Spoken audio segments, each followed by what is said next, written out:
Bom dia a todos. O meu grupo ficou responsável por apresentar sobre equipamentos de lazer. O grupo é composto por mim, Luiz Miguel, por Tiago Leite e por Valdênia. Nós três destacamos alguns pontos importantes. Bem, aí falando agora um pouco sobre a descrição e finalidade do sistema. Atualmente, entende-se por equipamentos de lazer o playground, a piscina, quadra poliesportiva, sala de ginástica e churrasqueira. Se tiver isso aí, já se considera um sistema de lazer, né?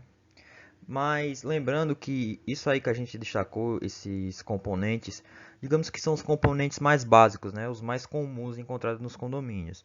Se o condomínio tiver um padrão mais alto, com certeza ele vai ter mais coisas além disso. Mas a gente procurou destacar os equipamentos que são mais comuns entre os condomínios.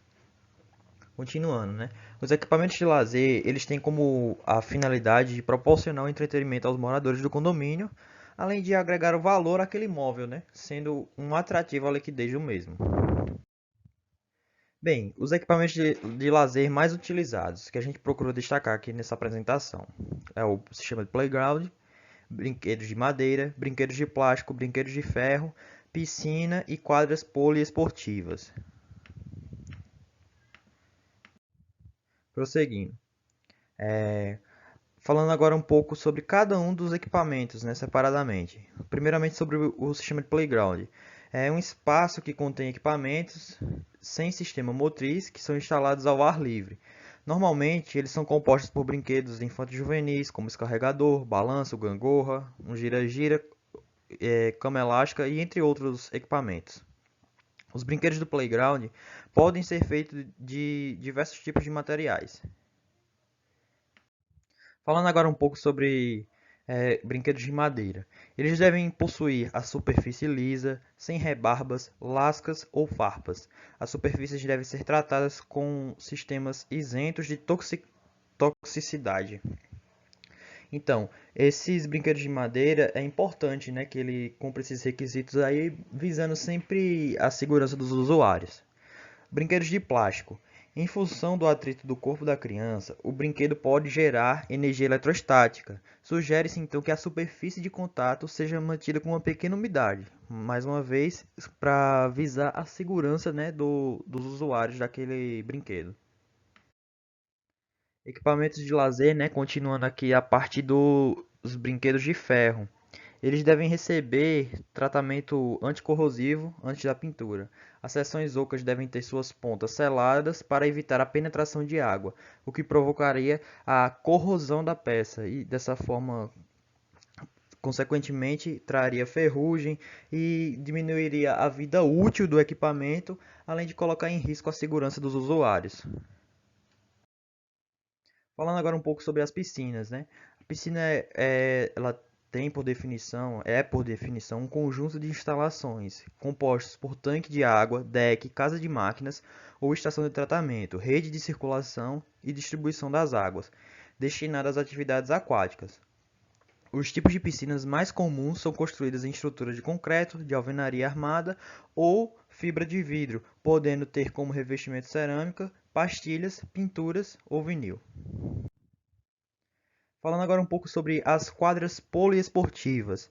A quadra poliesportiva, ela nada mais é do que um espaço onde normalmente ela é limitada por um alambrado, onde as pessoas do condomínio, né, os moradores e convidados deles, podem praticar os mais diversos esportes, como futebol, vôlei e basquete. Esses são os mais comuns, né, nas quadras poliesportivas de condomínios. Existem vários tipos de quadras, levando em consideração os materiais usados, principalmente no piso. Existem quadras que vão possuir um piso de concreto desempenado e pintado, outras que vão possuir um piso de terra, outras que vão possuir um piso gramado, outras que vão possuir um piso de madeira, pisos cimentados, pisos de resinas sintéticas elásticas e pisos vinílicos.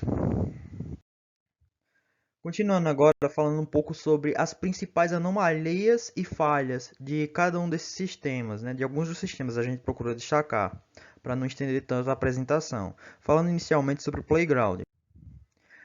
As principais anomalias e falhas em sistemas de Playground são problemas com a fundação, flexões, trincas ou deformação, falta de revestimento de proteção, afrouxamento ou rompimento de parafusos, pinos e porcas, ferrugem, corrosão, juntas rompidas ou abertas e peças ausentes, além de cantos com protuberâncias.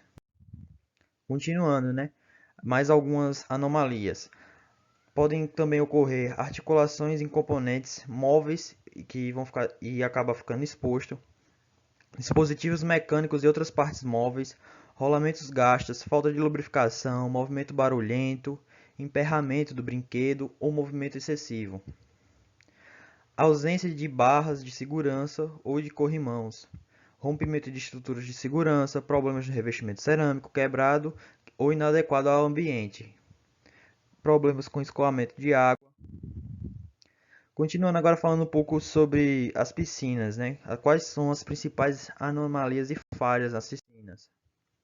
Os principais problemas são com impermeabilização, a má execução da impermeabilização, que proporciona o surgimento de bolhas, aumento da conta de água sem motivo aparente, né? Pode ter algum vazamento, poças de água ou grama crescendo bem próximo à piscina, mudança constante do nível da água, existência de trincas ou rachaduras, afundamento do piso na área adjacente, na área em torno da piscina, né? Trincas ou fissuras na estrutura da piscina, trincas, deslocamentos e desgastes, né, do revestimento da piscina e problemas no rejunte. Falando agora um pouco sobre as quadras poliesportivas, né? Quais são as principais anomalias e falhas delas? Geralmente ocorre um desgaste da pintura, né, do piso, o desgaste do piso em si do material, a corrosão das estruturas metálicas geralmente pode ser de estruturas como a barra, uma cesta de basquete, uma rede de vôlei ou até mesmo um alambrado. Também é muito comum problemas na cobertura em condomínios que possuem quadras poliesportivas cobertas. E isso pode ocasionar acidentes, né? Quando existem problemas na cobertura, pois pode ocasionar vazamentos. É muito comum isso acontecer. Algumas orientações técnicas para os playgrounds, né? De acordo com a ABNT, a NBR 14.350, a segurança de brinquedos de playground ela está atrelada a três tipos principais de inspeção para fazer a manutenção desse equipamento, né? Primeiramente, destaca-se a inspeção visual. Por meio dessa inspeção, no caso, vai se tornar possível montar um checklist onde vão ser destacados as principais anomalias que podem comprometer a segurança dos brinquedos, né? Então é através da visualização ali dos problemas, né? Na prática, a pessoa vai lá, vai fiscalizar, né? Ver problemas que estão bem aparentes e anotar no checklist quais são as necessidades, né, para manutenção. Inspeções registradas. Elas são inspeções mais minuciosas. Elas são registradas com periodicidade recomendada pelo fabricante ou construtor do equipamento. Inspeções certificadas, né? Terceiro tipo de inspeção aí. De preferência, essa inspeção deve ser feita por um técnico especializado naquele tipo de sistema de lazer e geralmente deve ser realizada após o período de inverno ou das férias de verão, de acordo com a periodicidade que foi recomendada pelo construtor do equipamento. Orientações técnicas em torno das piscinas, né? O principal aspecto que está relacionado às piscinas é a qualidade da água, que está atrelada a alguns dos fatores abaixo, né? O que é que pode ser feito para manter uma boa qualidade da água das piscinas, né? Lembrando que a gente deixa com apenas alguns, porque lá no livro era